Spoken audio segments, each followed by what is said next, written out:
নমস্কার বন্ধুরা, স্বাদে বাহার চ্যানেলে আপনাদের স্বাগত। আশা করি আপনারা সবাই ভালো আছেন, আমরাও খুব ভালো আছি। তা আজকে আবার নিয়ে চলে এলাম একটা নতুন খাবার।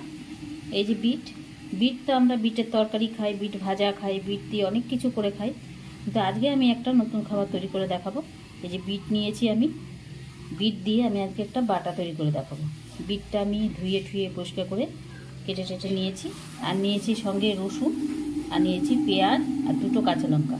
যার যেরকম ঝাল পছন্দ সেভাবে দেবেন, তা আমি দুটো দিয়েছি। এটা দিয়ে আমি আজকে একটা বাটা তৈরি করে দেখাবো।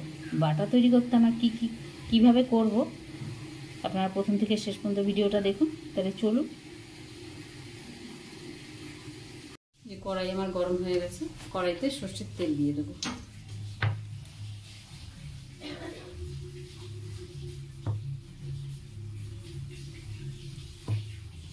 খুব বেশি দেবো না, অল্প পরিমাণে সর্ষের তেল দিয়ে দিলাম।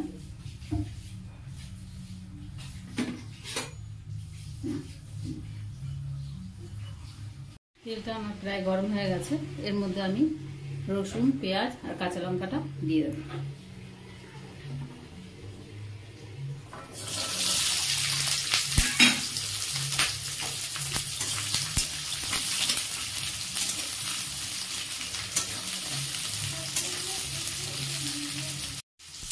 পেঁয়াজ, রসুন আর কাঁচা লঙ্কাটা নিয়ে হালকা একটু ভেজে নেব।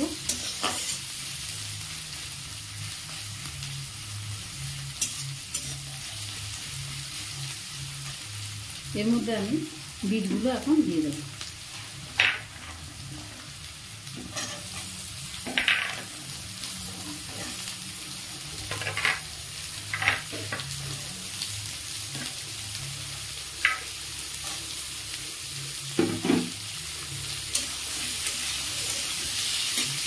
সবগুলো উপকরণ আমি ভালোভাবে ভেজে নেব।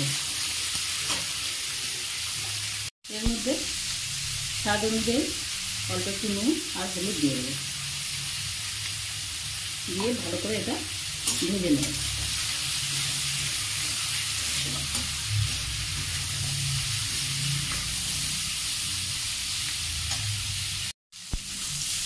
ভাজা প্রায় হয়ে আসছে, আর একটু হবে।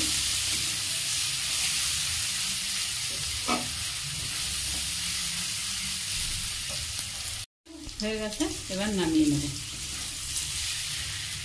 নামিয়ে আমি মিক্সিং বোলে নিয়ে নিয়েছি, এবার এটাকে পেস্ট করে নেব।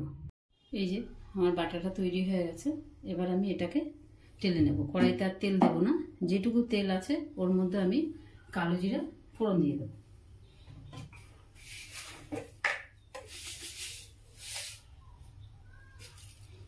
অল্প পরিমাণে কালো জিরে দিয়ে দিলাম।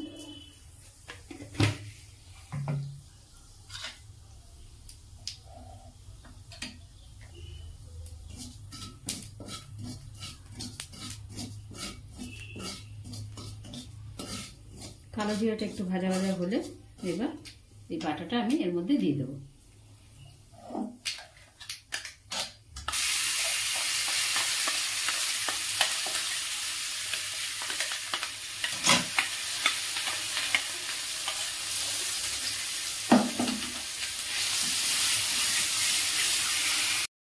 ভালো করে এবার আমি বাটাটা টেলে নেব।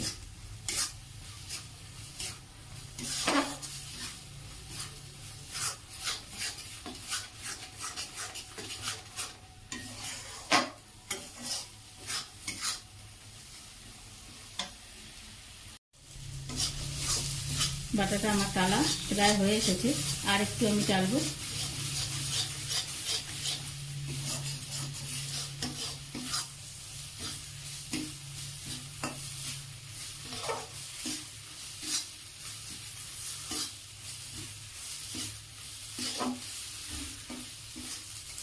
এবার নামিয়ে নেব। এই যে তৈরি হয়ে গেছে, দেখুন আমার বাটা রেসিপি। তা আমি যেভাবে বাটাটা তৈরি করলাম আপনারাও বাড়িতে তৈরি করে খাবেন, খুব ভালো লাগে। তা আমার এই রেসিপি যদি ভালো লেগে থাকে তাহলে লাইক, কমেন্ট, শেয়ার করতে ভুলবেন না। আর নতুন বন্ধুরা যারা আমার চ্যানেলটা এখনও সাবস্ক্রাইব করেনি, প্লিজ আমার চ্যানেলটা সাবস্ক্রাইব করে দেবেন। তাহলে যখনই আমি নতুন কিছু বানাবো আপনাদের কাছে তার আপডেট সবার আগে পৌঁছে যাবে। তা আজকের মতন এই পর্যন্তই, আবার আসবো নতুন কিছু নিয়ে। নমস্কার।